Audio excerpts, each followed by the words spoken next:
Olá, boa tarde a todo o público da TV 247, quarta-feira, 4 de janeiro de 2023. E a gente começa aqui mais uma entrevista com o professor Alisson Leandro Mascaro, um dos grandes intelectuais brasileiros. Muito bem-vindo, Alisson. Tudo bem com você? Leonardo, querido, boa tarde. Que alegria começar o ano de 2023 falando a todas e todos da TV 247, após anos de tantas dores, de tanto sofrimento, enfim, um suspiro nessa caminhada. Estou vendo uma esperança, como diria a graúna do Enfio, né? Hoje o Zé Reinaldo falou sobre isso. Mário Baini se tornou assinante, agradeço demais. Juliano Furtado, boa tarde. Sempre é bom ouvir o professor Alisson Mascaro. Saímos da mesmice, ouvimos uma análise séria e profunda da conjuntura política. Isabel Perides, professor Mascaro abre mentes e corações. É um divisor na vida de qualquer pessoa que lê as suas obras. Alisson Mascaro tem clássicos, né? E eu destaco Crise e Golpe, sobre o golpe de Estado contra a presidente Dilma Rousseff. Aproveitando, Alisson, essa posse do presidente Lula, eu fui a várias posses, né? Queria te colocar que tem sido também uma oportunidade para grandes momentos de desagravo à presidente Dilma Rousseff. As posses com a Dilma são as posses mais impactantes, porque a Dilma é ovacionada, né, por todos. É impressionante mesmo o que acontece nesses eventos. Então, queria te dar esse retorno já para uma primeira reflexão. O que é a prova, querido Leonardo, de que a história não acaba no momento em que alguém tampa uma lápide de um momento.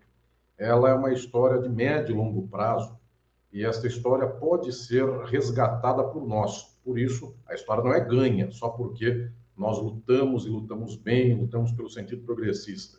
Mas nós precisamos ganhar essa história. Então, quem viu todo o clima que se passou com o Brasil lá em 2015, 2016 e vê o que se passa agora, nós observamos que naquele tempo era virtualmente impossível imaginarmos que a ex-presidenta Dilma Rousseff recebesse aplausos no avião. E, pelo que parece, ela recebeu aplausos no avião ontem ou algum dia desses por aí. Ou seja, é preciso mobilizar até mesmo o sentido da história, mobilizar quem são os personagens decisivos dessa história, até porque também há os personagens nocivos da história que não devemos esquecer. Certamente, né? Entre eles, Jair Bolsonaro, Michel Temer e tantos outros traidores, né? Bom, o Zé Cláudio fala, Mascaro, além de luz, consegue falar com uma linguagem acessível para leigos como eu. Quero destacar também que logo no primeiro dia, eu cheguei aqui, Alisson, no domingo, mais ou menos 6 horas, quando chegou o voo, e fui direto para o Itamaraty. Né? Nós falamos antes do seu embarque, inclusive, no domingo. Foi isso? Exatamente. Falei, estou indo para Brasília e tal, e a gente combinou essa entrevista aqui na quarta-feira. Bom, um astral completamente diferente em Brasília. Você percebe que saiu o fascismo, ele traz também um peso para o ambiente. O ambiente fica carregado. Né? Por mais que você possa ter um dia bonito ou não, mas a expressão das pessoas energeticamente é muito negativo. E o clima mudou completamente. O dia da posse foi um dia muito interessante, muito bonito. E no Itamaraty, no evento, muitos diplomatas, muitas pessoas vieram me falar que acompanham a TV 247 e que acompanham, inclusive, as nossas entrevistas aqui. Inclusive, uma orientanda sua me procurou, foi bem legal. Também um diplomata, que é o dono da livraria Taperá, onde foi lançado o seu livro. Então, você é extremamente popular no Itamaraty, Alisson. Obrigado, querido Leonardo. Eu fico muito feliz de saber disso.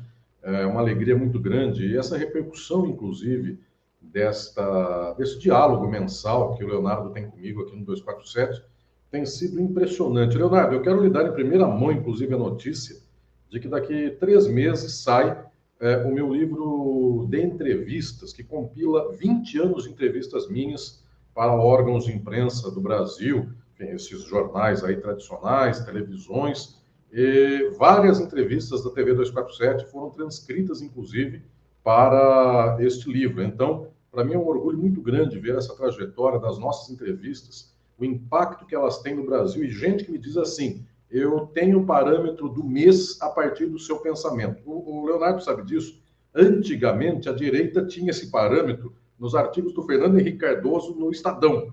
É verdade. Então, fazemos aqui exatamente o diapasão oposto. E você colocou muito bem, porque esses artigos do Fernando Henrique, até o Paulo Henrique Amorim chamava o Fernando Henrique de farol de Alexandria. Então, ele era o farol para a direita. Então, diz o seguinte, vamos para o golpe ou não vamos para o golpe? E ele organizava todo o pensamento conservador no Brasil. E o Fernando Henrique Cardoso efetivamente pede o golpe de Estado contra a presidente Dilma Rousseff quando ele fala que agora, nesse novo momento, os tanques são substituídos pelos juízes. Ele já sabia do que aconteceria. Ele já sabia de todo o processo que viria pela frente. Valsan está dizendo, rastros, resíduos astrais irão dissipar logo, logo. O Márcio Melo, saudações a todos que lutaram contra esse período sombrio da nossa história. E até uma Guelpa que fez contagem regressiva todos os dias aqui, né, para que a gente chegasse a esse momento, continua com a TV 247, porque agora é o momento da, na verdade, luta pela manutenção da ordem democrática no Brasil. E já aproveito até, lembrando da Thelma, para te colocar a primeira questão, né? O discurso do Lula no Senado, quando ele foi diplomado, ele teve vários pontos importantes. Mas havia uma formulação que se fazia logo depois da redemocratização brasileira, que era o ditadura nunca mais, né? E o Lula agora fez democracia para sempre, que foi uma frase muito destacada.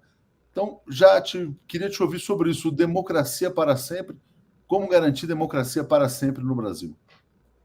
Eu quero, mais uma vez aqui, Leonardo, dizer desta alegria, porque neste momento, eu aqui estou falando, tomando inclusive o assunto anterior, nestas entrevistas mensais, eu tive um conjunto de orientandos e orientandas meus na USP, que neste ano de 2022, eles fizeram uma análise, inclusive, do eco dessas nossas entrevistas mensais, Leonardo. Isso, nem nós conversamos entre nós ainda sobre isso. O eco destas minhas reflexões no ambiente da esquerda brasileira. Então, agentes políticos, mundo sindical, mundo de lideranças partidárias e mesmo essa blogosfera de esquerda, esses espaços de rede social de esquerda. Então, muita gente me dizendo, inclusive, sobre quando eu ponho uma pauta de interpretação ou de reflexão e depois, naquele mês, por exemplo, muita gente toma partido dessa leitura. Então, a importância mesmo de refletirmos sobre o que se passa e de modo crítico sobre o que se passa. E estes tempos todos foram tempos tenebrosos, tempos horríveis. Agora, nós temos outro diapasão desta mesma reflexão. Então, dito isto, eu quero agora entrar nesta análise do momento presente do nosso país. Efetivamente, nós temos neste início, nestes poucos dias de início de governo, algo que é substancial. Eu penso que nós não podemos começar uma análise de longo prazo sem entender algo do imediato, algo deste curtíssimo prazo do que se passou. A brutal diferença entre um governo de extrema-direita e o governo que se apresenta aqui para nós no presente momento. Inclusive, de uma ordem, eu não diria só de posicionamento de visão de mundo, mas eu diria, inclusive, na qualidade dos agentes públicos, água para vinho. Portanto, eventualmente, o que temos aqui é uma espécie de contraste imenso entre todo um esfacelamento da máquina pública do Estado brasileiro. Eventualmente, há quem diga, inclusive, que parece quase um capricho. Quanto pior fosse uma pessoa, mais apta ela era ao governo anterior, de tal sorte que, quando se pesquisava, por exemplo, uma questão de política em relação ao meio ambiente, a pasta do meio ambiente deveria ser dada a quem odiasse o meio ambiente. Exatamente. A pasta da saúde a quem odiasse a saúde. Da cultura, quem odiasse a cultura, quer dizer, que eu acho que sempre foi muito determinante, né, nos governos fascistas aqui no Brasil. E, Alisson, só acrescentando, né, o próprio Jair Bolsonaro me parece a imagem de alguém que odeia o Brasil, tanto que foge para Miami, né? Também vou te pedir uma reflexão sobre a fuga para Miami. Sim, então eu gostaria exatamente nesse propósito de começar esta reflexão, lembrando que não se pode esquecer de passar um traço na conta do governo que se findou e entender este movimento. Nós não podemos embarcar diretamente na alegria, ou então nas ilusões, ou nas felicidades do momento presente, sem esquecer o que se passou e sem olvidar, sem esquecer que este governo anterior, até o último momento, tentou mostrar garras. Nós podemos dizer agora, retrospectivamente, que as unhas não estavam tão afiadas ou algo assim, mas é bom que se lembre, Leonardo, se esta entrevista comigo fosse semana passada, exatamente na quarta-feira passada, o assunto era uma bomba, que foi que foi desarmada, mas ela quase explodiu e mataria no aeroporto muita gente. Então, nós esquecemos que isso foi há uma semana, não foi há um século. Há uma semana podia ter explodido uma bomba, Brasília viveria uma catástrofe, o Brasil também, e seria um clima profundamente diferente do que temos hoje. Então, estas ameaças, alguém dirá assim, mas foi só uma ameaça de bomba. Não foi uma ameaça de bomba, foi uma bomba.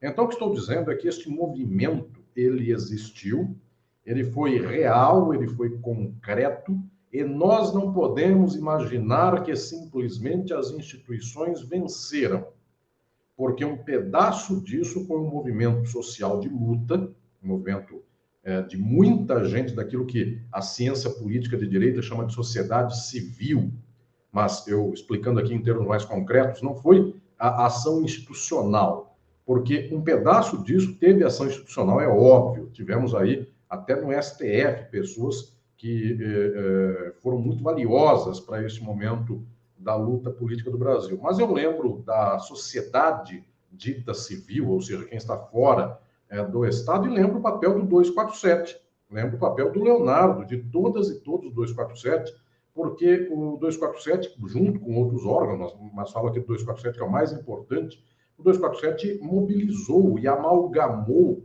uma certa consciência de esquerda no Brasil. Então, aquela população de esquerda, as pessoas que têm uma recorrência de ter notícias a partir de um prisma de luta progressista, o 247 pôde fazer isso. Então, pôde juntar pontas, pôde juntar pessoas e movimentos de luta, partidos os mais variados, gente sem partido, gente sem luta imediata, mas que tem um coração desejando sair daquele momento nocivo do país. Então, houve efetivamente aqui um processo muito importante que não se pode esquecer. Por que estou dizendo isso? Porque efetivamente a extrema-direita cravou as suas garras, as suas unhas no Brasil. Então, não pensemos nós que foi um simples arranhão. O Brasil, por pouco, não consegue sair disso, por muito pouco. E na eleição é bom que se diga, este modo de pensar contaminou dos eleitores quase 50% deles. E em 2018, mais de 50%. Então, este quadro tem que ser lembrado porque não dissipará essa treva da noite para o dia. Não é assim, a nuvem agora acabou, nunca mais volta essa gente. Essa gente sempre esteve na história de qualquer sociedade capitalista. A direita é o modelo organizador da ideologia em qualquer país capitalista, e se não for enfrentado este modelo, amanhã isto volta. Pode não voltar com a figura que saiu, pode voltar com o filho dele, com o vizinho dele, com uma terceira pessoa, mas isto é uma recorrência da sociedade capitalista. Boa análise aqui inicial. Yurian Carneiro dizendo, querido mestre Alisson, um grande beijo, abraço em nome do Centro Socialista de Ribeirão Preto. Esperamos sua visita na inauguração da sede em janeiro. Fátima Salles aqui nos apoiando. Alisson, e a sua interpretação? Qual é o significado simbólico da fuga de Jair Bolsonaro para Miami? Isto revela, talvez, uma estratégia de cuidado jurídico, ou seja, estar fora do país no momento em que possa haver aqui uma série de iniciativas de criminalização ou de investigação do próprio Jair Bolsonaro, de tal modo que, então, um pedaço disso é fuga, no sentido, inclusive, de uma expectativa jurídica. Não é a fuga de algo que já se tenha posto juridicamente, mas é uma espécie de retiro desta ambiência nociva na qual se deu este governo. E também, é bom que se lembre disto, residualmente há uma espécie de rearticulação da extrema-direita mundial. Então, estar sob o olhar imediato e, eventualmente, o contato mais próximo de Donald Trump envolve beber da fonte desta articulação da rede de extrema-direita no mundo. Ou seja, tinham Bolsonaro por um elemento muito importante desta máquina internacional da extrema-direita. Bolsonaro volta, de alguma maneira, ao berço dessa gente para rearticular esse movimento no Brasil e no mundo. Então, efetivamente, aí tem uma passagem que revela o quanto havia uma correia mundial da extrema-direita que era aplicada no Brasil mediante essa figura. O gabinete do ódio do Jair Bolsonaro está aparentemente desarticulado, ou menos articulado que estava, porque ele funcionava dentro do Palácio do Planalto, né? E ele tinha patrocínio internacional, patrocínio de empresários locais, e há uma investigação sobre esse gabinete do ódio. Mas onde você encontra muito discurso de ódio ainda contra o governo democrático popular é nas contas das redes sociais de operadores do mercado financeiro. Se você vai no Twitter de Faria Limers, né, eles estão muito nervosos, muito raivosinhos. E aí eu aproveito para trazer essa pergunta do José Oliveira Júnior. Pergunte ao professor o que ele acha do terrorismo do mercado financeiro. Eu tenho uma reflexão, Edson, que é o seguinte: eu acho que esses caras da Faria Lima, eu até coloquei isso no Bom Dia hoje. Por exemplo, ontem, o Raimundo Bonfim, da Central de Movimentos Populares, falou no 247 o seguinte: olha, vamos ter uma postura crítica, mas esse é o nosso governo, então a gente vai ter que cobrar, mas evidentemente dando uma sustentação. Eu acho que a Faria Lima olha para o Bolsonaro mais ou menos desse jeito também, mas invertido.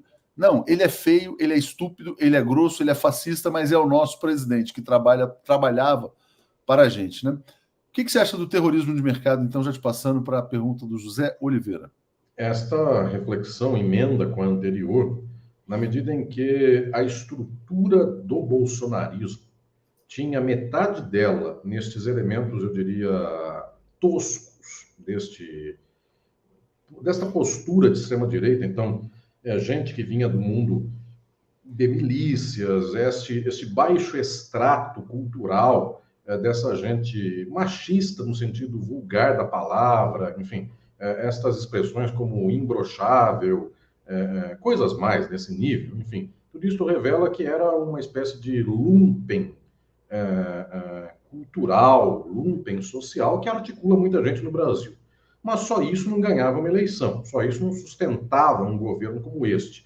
Porque junto com esse lumpen há o alto lumpen. E esse alto lumpen é exatamente simbolizado por estes corretores, especuladores e empresários e negociantes do mercado especulativo da Faria Lima, da Avenida Faria Lima em São Paulo. Claro, não é só ali, por toda a cidade do Brasil há alguns assim. Então essas empresas de investimento andam abrindo portinhas por toda a cidade do Brasil, mas eu diria que ali simboliza esse perfil. Essa gente é tão tosca quanto essa gente, eu diria, miliciana que deu as caras no imediato do governo. Paulo Guedes não é uma vírgula mais sofisticado do que um eventual miliciano que saiba atirar ou que saiba falar de arma, porque inclusive ele próprio, nestas reuniões ministeriais do governo anterior, falava, enfim, num vernáculo horrível, tinha uma postura pessoal de dizer que tinha uma granada na mão e abraçar o funcionalismo público para matar o funcionalismo público, palavrões sem parar. Isso é típico deste grau, eu diria, de um lumpen da pobreza, mas é típico também da Faria Lima. É o mesmo machismo, apenas do outro lado travestido de ir para uma balada, de tomar uma bebida caríssima. É a mesma cultura, é o mesmo padrão. É o padrão daquele que se põe como um machinho glorioso que vai ganhar o mundo na base da esperteza. Então, ninguém vai tirar o privilégio dele. Esta noção de que alguém está ganhando e ninguém te deixa de ganhar, isso é muito estruturante da realidade cultural do capitalismo. De tal modo que, quando se vê uma mudança governamental, o imediato é dizer: este novo governo não vai fazer o que está pensando ou o que está pleiteando, e qualquer mudança, ainda que só arranhe o verniz desta lucratividade do capital, já é atentatória ao padrão do capital. O Leonardo, eu sei que muitas e muitos sabem disso, eu lancei agora há pouco um livro chamado Crítica do Fascismo. O Leonardo esteve, inclusive, me deu a alegria de estar no lançamento desse livro em São Paulo, lá no Tapera Taperá, onde o nosso diplomata Antônio tem uma grande liderança, que gestou aquele local. O Leonardo disse dele, inclusive, no começo da entrevista. Pois bem, eu lembro no livro Crítica do Fascismo que, historicamente, qualquer sociedade capitalista tem nos capitalistas e na classe média setores que odeiam qualquer possibilidade de ganhos, ainda que minúsculos, da classe trabalhadora. Ou seja, qualquer mudança de áreas que o Brasil tenha, ainda que não seja nada muito estrutural ou nada muito decisivo em termos econômicos, isso será odiado pela Faria Lima. Então, é bom lembrar e é bom saber muito bem quem são os inimigos. A sociedade que não sabe entender quais são os seus inimigos não sabe contra quem lutar. E este é o inimigo fundamental. Muito claro, então, né? Alisson não podia ser mais claro na colocação. E aí, Alisson, o Leonardo Godoy coloca uma questão que se encaixa nisso, né?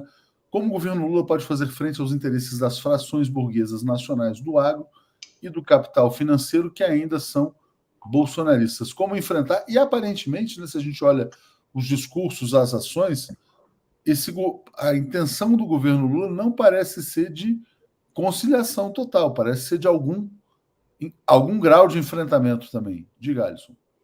Bom, eu quero, então, em nome aí do Leonardo, agradecer a todas e todos que estão enviando as mensagens, as perguntas. Isto já, então, me leva a começar não só a fazer a análise desse despautério do passado, desse descalabro governamental que tivemos até domingo, mas já me dá aqui a condição de fazer a reflexão sobre o que temos no momento presente no Brasil. Que movimento temos aqui nós nesta quadra da nossa história? Em primeiro lugar, uma espécie de recomposição das forças que se decantaram no Brasil no momento pós-1988. Então, nós tivemos no Brasil alguns grandes modelos de organização, movimentos de organização econômica, política, social, institucional, cultural. Nós tivemos um modelo varguista, que vai até 64, ainda que com divergências, com diapasões. O próprio Juscelino não é igual ao Vargas, Jânio muito menos, mas João Goulart, de alguma maneira, é o grande herdeiro dessa tradição. Mas o fato é que 64, com o golpe militar, com a ditadura, nós temos uma ruptura com um padrão anterior. A minha tese, que está em Crise e Golpe, o Leonardo, inclusive, querido Leonardo, falou do livro agora há pouco, é da editora Boitempo. Em Crise e Golpe, eu digo que nós devemos dar um passo além na leitura sobre a sociedade brasileira e não dizer que 64 foi um padrão e 88, simbolizado pela Constituição de 1988, é um outro padrão da história do Brasil. Hoje, é a primeira vez que falo ao nosso público da TV 247, após a tomada do poder pelo presidente Lula, após ele ser investido no cargo de presidente da República pela terceira vez. Então, hoje, eu penso que é fundamental que nós aprendamos a lição do que se passou. 88 não é o oposto de 64. Eu sei que dói para muita gente ler desse modo que estou dizendo, mas isso é de uma importância extraordinária. 88 é uma espécie de ondulação, modulação de 64. Isto, para mim, eu penso que é o ponto incontornável que unificará a leitura das esquerdas do Brasil, a leitura de quem tem uma posição crítica e busca a transformação social brasileira, é não imaginar que 88 é o oposto de 64. Tanto 88 não é o oposto de 64, que 2016, o padrão de 64, ele destampa este caldeirão e volta à tona novamente, imediatamente, inclusive com as figuras trágicas que foram a ala de extrema-direita de 64. Então, o Silvio Frota dá a mão diretamente ao Augusto Heleno e ao Bolsonaro. Ou seja, é um padrão, isto é uma margem de 64.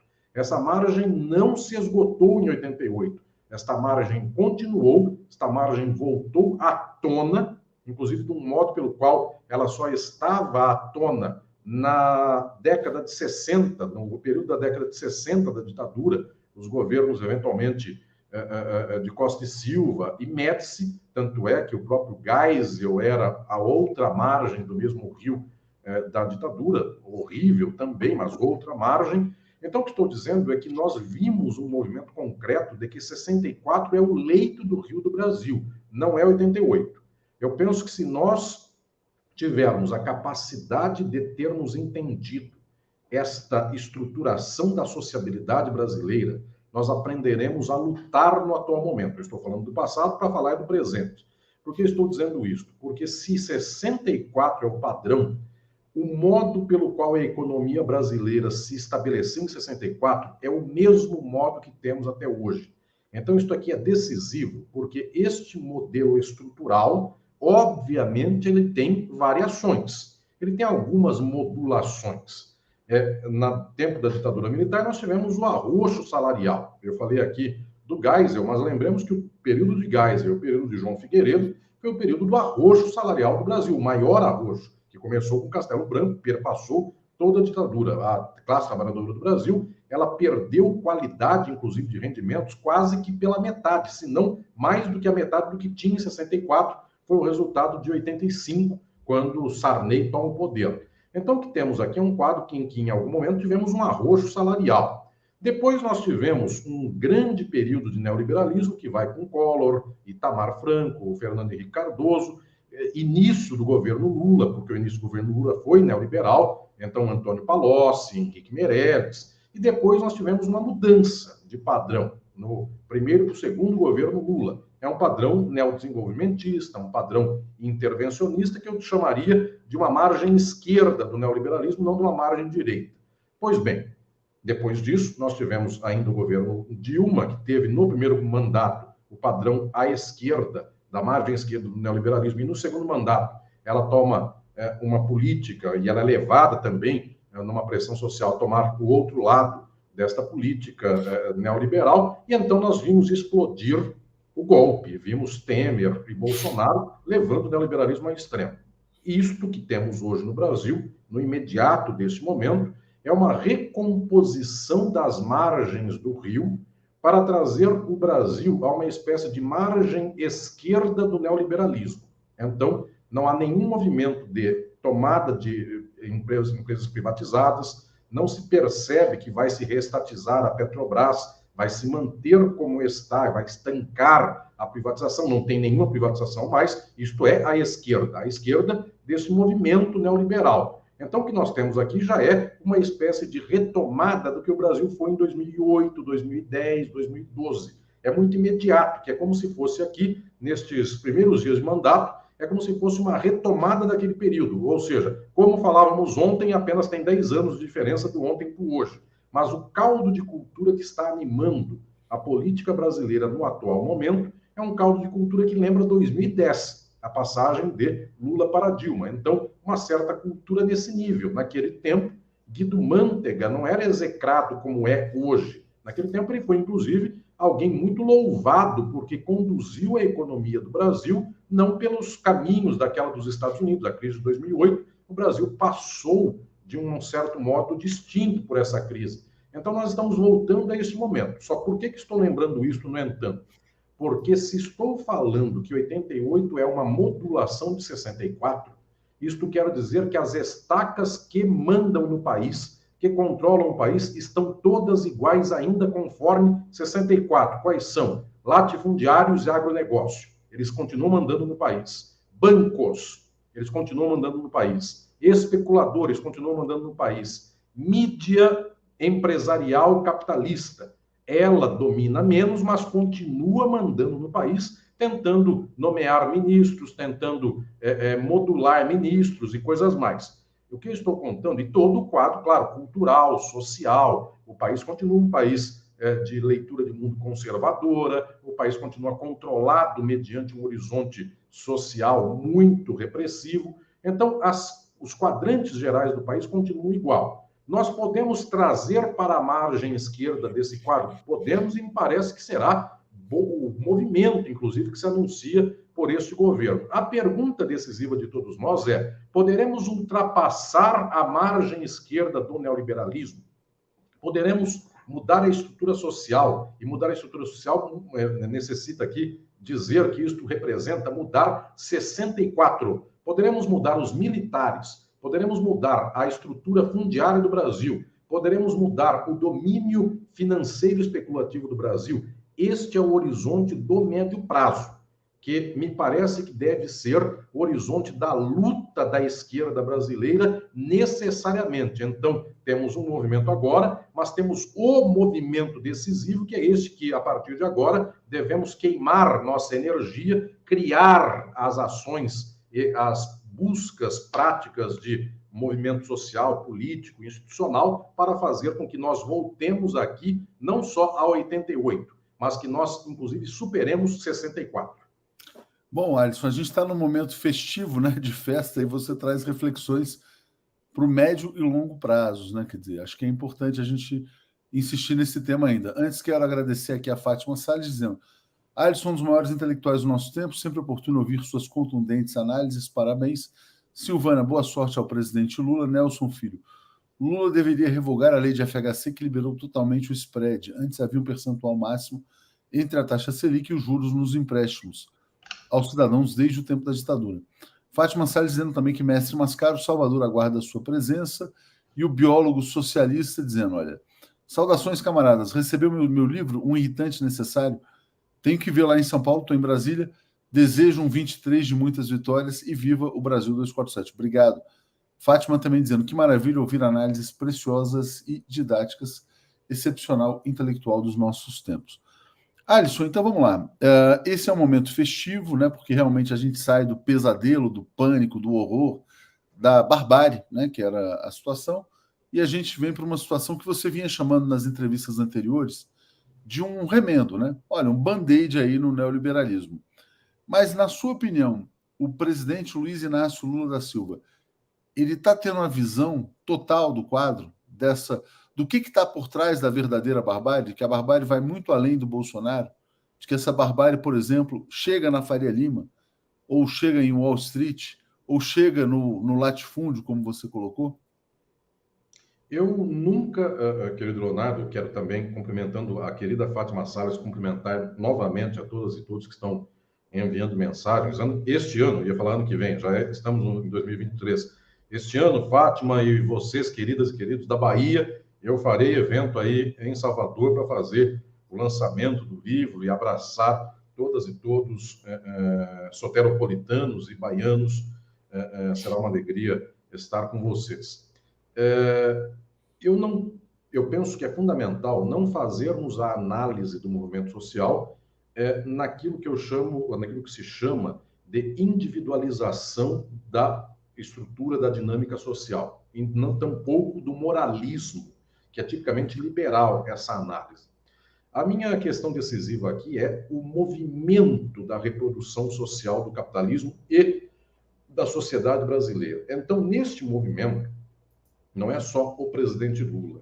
Há 50 anos, o campo, eu diria, expressivo, majoritário da esquerda do Brasil, não lê o problema da sociedade como um problema do capitalismo.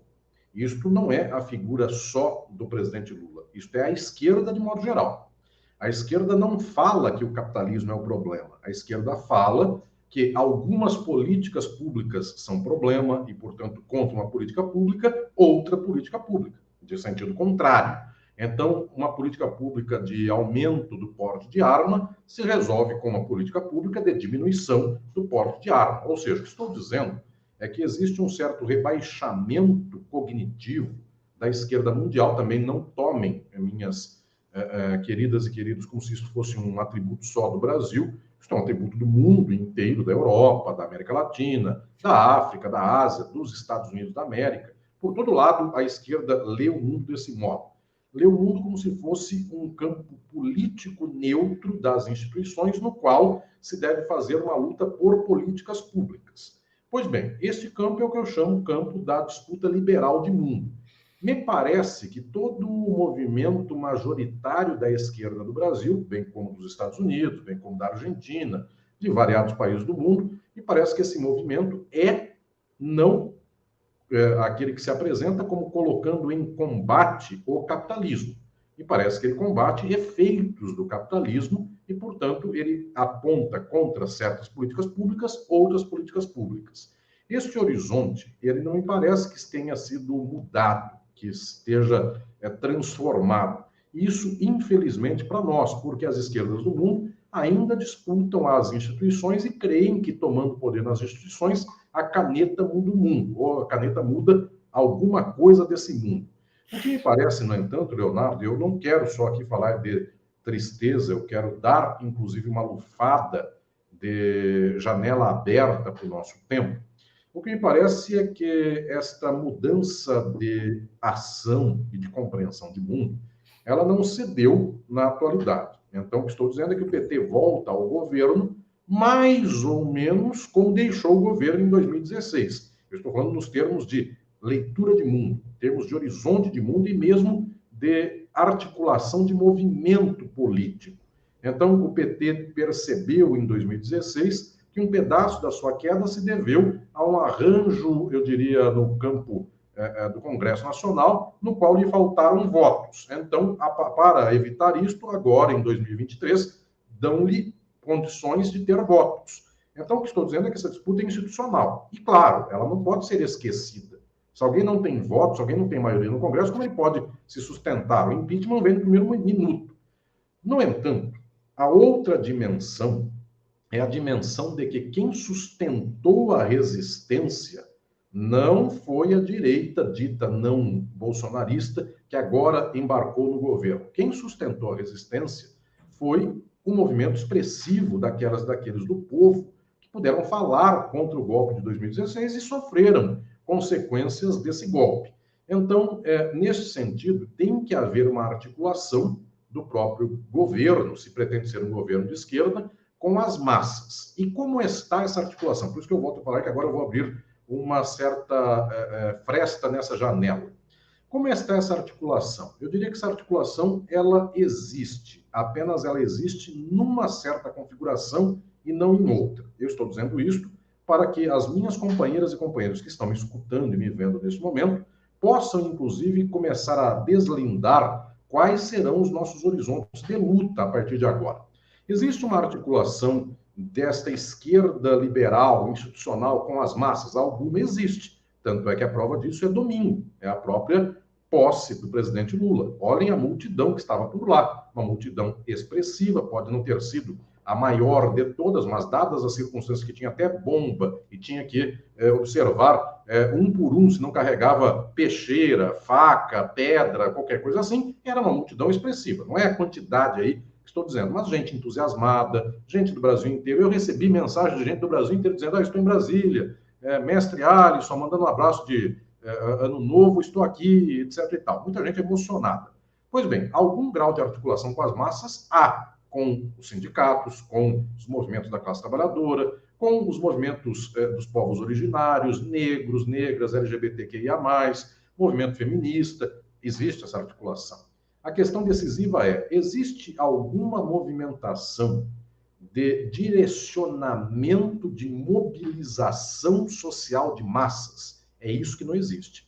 Nós temos um grau de articulação tal que se possa escutar qual é a política pública que se deseja para tal setor, se pode pensar que se vai fazer um projeto de lei para tal interesse de movimento social. O que nós não temos é uma voz de comando para a sociedade. Nós ainda não temos isso, e pelo perfil histórico da esquerda do Brasil, esta voz de comando não haverá. Nos termos que nós temos hoje, ela não haverá, porque esta voz de comando representa mobilizar o povo para a luta social. E as esquerdas historicamente postas nos últimos 50 anos do mundo, elas não mobilizam o povo para a luta, elas articulam o povo, isto é verdade, elas dão algum grau de audição para a voz do povo, mas esta articulação é para o imediato institucional, uma política para os povos originários, uma política para uma comunidade periférica, para as cidades, para a saúde, etc, etc, etc. Falta a voz de comando. Então, nós efetivamente não vimos, olhem o que eu vou dizer aqui, pela esquerda agora, nestas semanas, ou então nestes últimos dias, nada equivalente ao que faz a direita do Brasil. A direita do Brasil, há anos, diz, a direita é certa e a esquerda é errada. Portanto, existe uma mobilização ideológica das massas brasileiras pela direita. A esquerda entrega resultados. A esquerda celebra a felicidade. Percebam que a esquerda tem a tendência de falar palavras num certo grau de abstração ou num certo grau de generalização, que elas têm o condão de sensibilizar a todo mundo e, ao mesmo tempo, elas não dizem nada. Então, por exemplo, quando se diz assim, a gratidão é fundamental. Ok, muito bonito, mas isso não representa mobilização política. A felicidade deve ser algo que tenhamos no nosso horizonte. Ok, também, mas isso não mobiliza. A direita não fala assim. A direita fala, a direita é certa e a esquerda é errada. A direita é de Deus e a esquerda é do demônio. Coisas desse nível. Portanto, o que estou dizendo é que ainda não há articulação ideológica. Não me parece que esses 50 anos de esquerda do Brasil permitam que ela venha a fazer essa articulação. Tanto é que essa articulação não sai nenhuma palavra de politização, de direcionamento, sai de celebração. Sai a palavra que vai dizer, o Brasil tem uma história, vamos ouvir a história do povo, vamos dar voz ao povo, etc. e tal. Mas não há linha condutora para isso. Então, até o presente momento, nós não temos isso de tal modo que, como a direita tem isso, como ela controla a ideologia, ela fala de meritocracia, respeito aos contratos, privatização e outros mais, ainda nós estamos com a faca e o queijo, a faca e o garfo e o queijo e a goiabada pela direita. Nós só estamos dizendo assim, a direita prometeu dar queijo e goiabada para vocês e não está dando. Quem vai dar sou eu. Ou seja, nós estamos aqui numa espécie de posição funcional, dizendo, nas políticas públicas entregamos melhor o serviço do que a direita. O que é óbvio, é uma verdade da mais cristalina. Só que a questão é que não podemos só viver um governo no qual boas coisas sejam entregues. Temos que viver numa sociedade na qual o povo aprenda como é a estrutura social e como se combate essa estrutura, como se transforma essa estrutura. Este movimento tem que começar agora por quem for de esquerda, você que me acompanha. Esta luta nossa agora para que em algum momento exploda, se consolide a ideia de que a esquerda também é educadora política e não só uma entregadora de bons resultados de políticas públicas. Eu penso que o fundamental do atual momento é a esquerda deve ser politizadora, deve ser conscientizadora social, deve ser educadora social e não simplesmente uma boa entregadora de resultados de políticas públicas. Obrigado, Alisson. Comentários importantes chegando aqui a esse respeito, inclusive. Marcelo dizendo o seguinte, professor Alisson, uma voz necessária, parabéns ao 247 por dar espaço para a esquerda radical. Gostaria de ver o Ian Neves, o João Carvalho, o Gustavo Gaiofato por aqui também. Ótimo ano para todos. Me manda, por favor, um e-mail no atucha@brasil247 que eu vou anotar. José Antônio Reich dizendo, de Campinas, saudações revolucionárias com o presidente Lula, aos ministros Silvio Almeida e Flávio Dino e ao professor Alisson, ao Atucha, e feliz ano para todos. Obrigado aqui ao Zé Antônio. E o professor André Sena, grande Alisson, concordo plenamente no fato da população não saber quem é o nosso inimigo. Observo um grau de analfabetismo político na população, por isso que o Alisson acaba de dizer que a esquerda deve ser educadora. E aí, Alisson, eu te pergunto, quer dizer, quem deve fazer isso? O governo? O partido político? O presidente da República contido por sua frente ampla pode fazer isso ou não, né? Hoje, eu estava lá diante do presidente Lula, na posse do Geraldo Alckmin, o Alckmin jurou dedicação, lealdade, etc. e tal, Lula aplaudiu, mas é um amplo arco de alianças. Hoje tem posse da Marina, posse da Simone Tebet amanhã, se não me engano. Enfim, quem deve ser o educador? A luta da transformação social se faz pelo povo, se faz pelas massas. O Estado é forma do capital. Se alguém aqui está interessado em poder avançar teoricamente com as ideias, não só em receber aqui um extrato de análise imediata, mas quer conhecer melhor como funciona a estrutura política da sociedade, eu tomo a liberdade de recomendar um outro livro meu que se chama Estado e Forma Política, publicado também pela Boitempo Editorial. Por lá, eu explico as razões pelas quais isto se dá. O Estado é uma forma do capital. Portanto, o Estado é controlado pelo capital. Quando há um governante de esquerda, ele administra uma máquina que é do capital. Então, o banco quer continuar a receber suas benesses. O especulador da Faria Lima quer que o Banco Central mantenha os juros a mais de 10%. E coisas mais. O latifundiário quer que não haja tomada do poder pela classe trabalhadora, então quer polícia e quer exército, quer militar, matando o pobre trabalhador. Ou seja, o Estado é uma máquina do capital. Eu não tenho nenhuma ilusão de que o governo do Estado, tendo sido eleito pela estrutura, eu diria, democrática do Estado, ele consiga fazer movimentos decisivos contra o capital. Nenhum governo do mundo, historicamente, conseguiu fazer isso. O que tentou fazer mais proximamente esta espécie de firula, que era ganhar, mediante as instituições burguesas, o Estado, e dizer que iria fazer uma superação do capitalismo para o socialismo, o governo mais próximo e exemplar desse perfil foi o de Salvador Allende, no Chile, e quando ele resolveu fazer uns 3 ou 4 discursos um pouco mais expressivos, a bomba caiu sobre o Palácio de la Moneda e Pinochet tomou o poder, que era seu ministro da guerra, inclusive. Então, traiu, inclusive, a quem investiu no cargo de ministro. O que estou dizendo é que não há experiência histórica pela qual alguém que venha nos arranjos da sociedade capitalista administrar o capital faça uma grande movimentação contra o capital. Por causa disso, então, existe um problema, e aí esse problema também tomarei aqui, tomarei a liberdade de lhes recomendar, onde eu posso ler mais sobre isso, num outro livro meu, que se chama Sociologia do Direito, editora Atlas, editora Gen Atlas. Nesse livro Sociologia do Direito, eu digo que os melhores intérpretes da sociologia do Brasil, eles percebem o seguinte: desde 64, o Brasil não sai de uma certa estrutura na qual ele está. Florestan Fernandes, que é o maior sociólogo crítico do Brasil, do século XX, Florestan Fernandes chamava isso de circuito fechado, que vem a ser a expressão circuito fechado.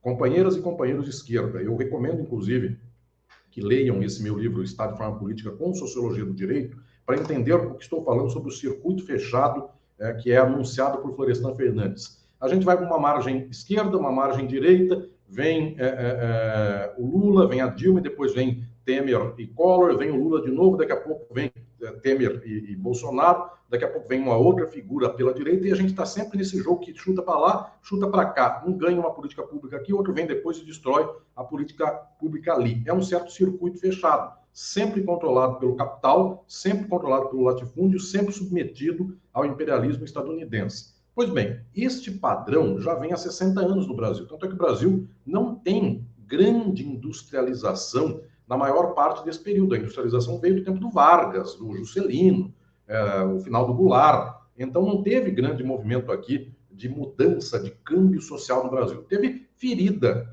sendo colocada num band-aid e teve ferida sendo aberta. Esses são os dois lados do jogo. E, claro, ninguém é louco de dizer eu quero que a ferida seja aberta. Eu prefiro um band-aid na ferida do que uma ferida aberta. Isso é uma questão óbvia. É o programa do Silvio Santos que tampa o ouvido de uma pessoa e pergunta: você quer trocar uma casa por um rolo de papel higiênico? Só uma pessoa abominável que gostaria desta opção de uma ferida se abrindo e sendo rasgada. É óbvio que um band-aid é melhor. Mas nessa base de band-aid que se põe, depois alguém tira e volta a rasgar a ferida, nós estamos desde 64 nessa circunstância. E então nós temos um circuito fechado. Como nós podemos romper este circuito fechado? Para mim, e esta leitura é minha, mas também é do Florestan, essa leitura também é do Rui Mauro Marini, a não ser que tenhamos uma mobilização social tamanha em direção do socialismo, nós não conseguimos mudar esse quadro. A China mudou a sua história porque houve uma mobilização revolucionária socialista no início do século XX, liderada por Mao Tse-tung. Não fosse isso, a China estava destroçada pelo imperialismo estadunidense. Mas como ela tem um exército que não pensa conforme os Estados Unidos, pensa conforme a China tem a possibilidade de fazer uma política distinta, que não é socialista, mas é uma política relativamente autônoma em face daquela estadunidense. Então, o que estou dizendo aqui é que nós não temos nenhum desses instrumentos no Brasil. Um governo de esquerda no Brasil, sem uma ampla mobilização popular, que resolver cortar laços de subordinação aos Estados Unidos. As Forças Armadas do Brasil são dependentes economicamente e são constituídas ideologicamente pelos Estados Unidos. Elas não deixarão isso acontecer. A TV Globo é toda estruturada a partir do interesse dos Estados Unidos. Ela não deixará acontecer. Então, qual é o teto desse governo atual? É um teto de trazer a política pública de extrema-direita para a esquerda. Então, isso me parece que tem sido o propósito logo imediato e parece que já há uma expertise de vários anos e isso será levado a logro, terá êxito, inclusive. E alguém vai dizer, isso é desprezível? Claro que não é, eu volto a falar. É uma ferida aberta e a outra uma ferida tampada. Então, obviamente, só uma pessoa lunática preferiria a ferida aberta, preferiria a extrema-direita. Mas o que estou dizendo é que é preciso mais que isso, e mais que isso envolve educar o povo, educar as massas. Por isso eu volto no zero. A educação ideológica é o passo fundamental. Enquanto a esquerda não se lastrear num movimento de transformação social, ela não tem o que educar. Porque, no final das contas, não é que a esquerda esteja fraquejando porque ela está traindo seu compromisso. É pior do que isso, minhas queridas e queridos que me acompanham. A esquerda crê que não deve educar. A esquerda é liberal, ela é democrática burguesa, ela crê que ela não deve educar. Então ela deixa para a direita fazer a educação e ela crê que as pessoas aprenderão por conta própria, que elas não comeram carne no tempo do Temer e do Bolsonaro, comeram no do Lula, as pessoas então se tornarão de esquerda por osmose, por resultado de consumo. Este é o erro. Nós devemos mudar esta plataforma.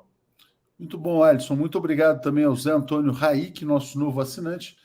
E uma última pergunta aqui do Zé Teixeira Gomes. Foi muito impactante o discurso do Silvio Almeida, orientando do Alisson. Fez um lindo discurso. Qual o papel dos direitos humanos nessa quadra histórica, Alisson? Eu tenho muita alegria ao ver o meu querido Silvio chegando ao Ministério dos Direitos Humanos, e para mim é uma emoção muito grande.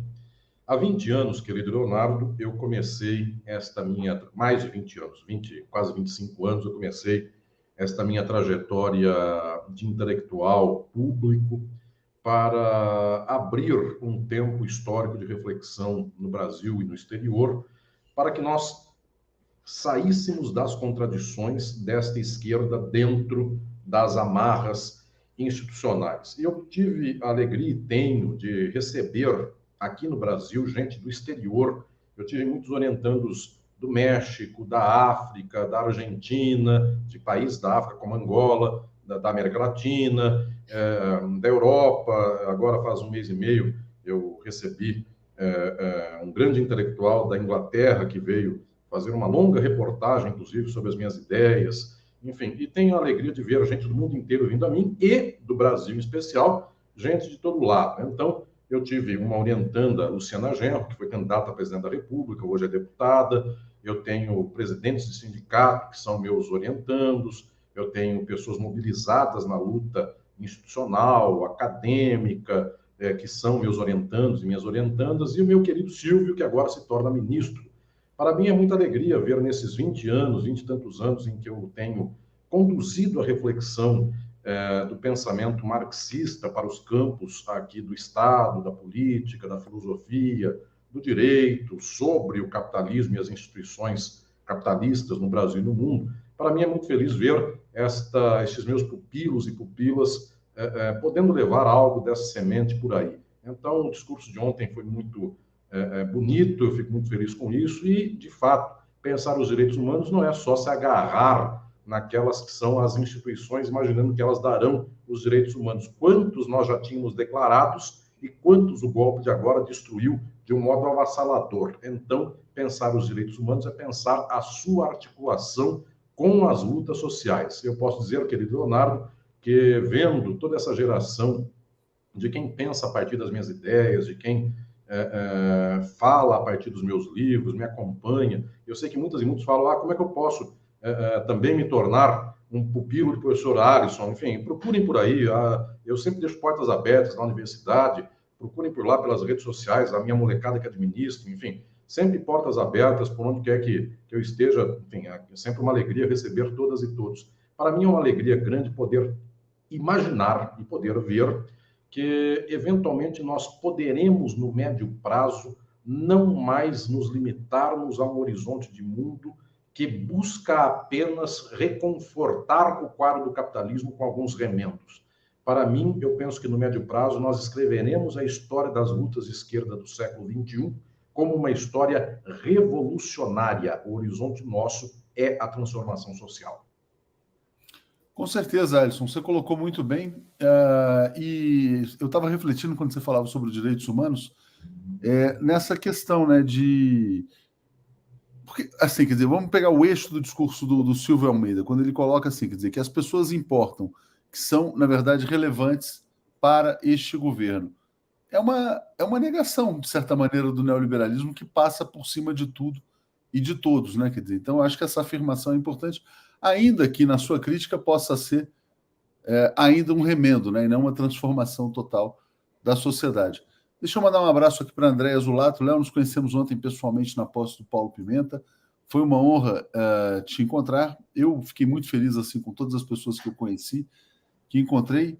Acho, Alisson, que se abriu um novo tempo, né? É um alívio muito grande, mas você coloca uma tarefa muito mais longa, né? Muito mais árdua pela frente. Mas ainda assim, eu tenho certeza de que você reconhece a importância dessa celebração nesse momento agora. Sim, é um momento de muita alegria, mas eu volto a insistir com o fato de que nós não podemos nos acostumar com o encosto do barranco. Por que que é preciso, logo no primeiro dia, já postular o médio prazo e o longo prazo? Porque é muito confortável a tentação do acordo com as instituições e com o capital. Então, se nós saímos desse momento anterior e nós não aprendemos com ele, daqui a pouco nós simplesmente não temos memória do que se passou. Como o Brasil tem uma tendência que é pior do que da América Latina, a tendência é de deixar quieto, fazer transações pelo alto, toda a transação lenta, gradual e sem observar as raízes estruturais. Vejamos a diferença da nossa saída da ditadura militar para a saída da ditadura militar da Argentina. Então, o que nós temos é um quadro no qual, efetivamente, nós não provavelmente mexeremos com elementos estruturais. Olhem a dificuldade de mexer com a força militar do Brasil. Eventualmente é um ponto muito fraco da nossa luta política do momento. Enfim, deitam e rolam, de alguma maneira. Olhem exatamente como o ponto cego da disputa política ou da distribuição de cargo cai nas comunicações. Poderia cair no Ministério da Ponte, do viaduto, das obras, do Ministério da Infraestrutura, mas cai nas comunicações. Então, pode ser um acaso e, ao mesmo tempo, pode ser o ponto cego. Comunicações, que é a disputa ideológica, militares e todo o plexo econômico do Brasil, estes são os nós decisivos. E nós não podemos dizer que esses nós estão desatados, muito pelo contrário. A luta é para que, no médio prazo, haja uma mobilização de transformação dessas condições. Não podemos nos descurar disso. Então, no momento em que todo mundo celebra, é ótimo fazer a celebração, mas é ótimo também que se entenda que nós estamos saindo de uma corda no pescoço e não dá para falar que, então, estamos vivendo felizes, porque a corda só fez assim, ela continua aqui, ela continua na nuca, quase vai enforcar novamente. Então, esperança, a alegria, porque é fundamental para a luta. Sem alegria nós não vamos para frente, sem esperança nós não andamos, mas energia, ciência, saber, entendimento e ação para a transformação social. Muito obrigado, Alisson. Até breve. Em breve retornaremos aqui com mais uma análise mensal ou quinzenal da conjuntura. E a Alexandre Lombardi agradecendo, parabéns pela live e ao 247. Valeu, Alisson. Abraço. Obrigado, Leonardo, querido, e a todas e todos.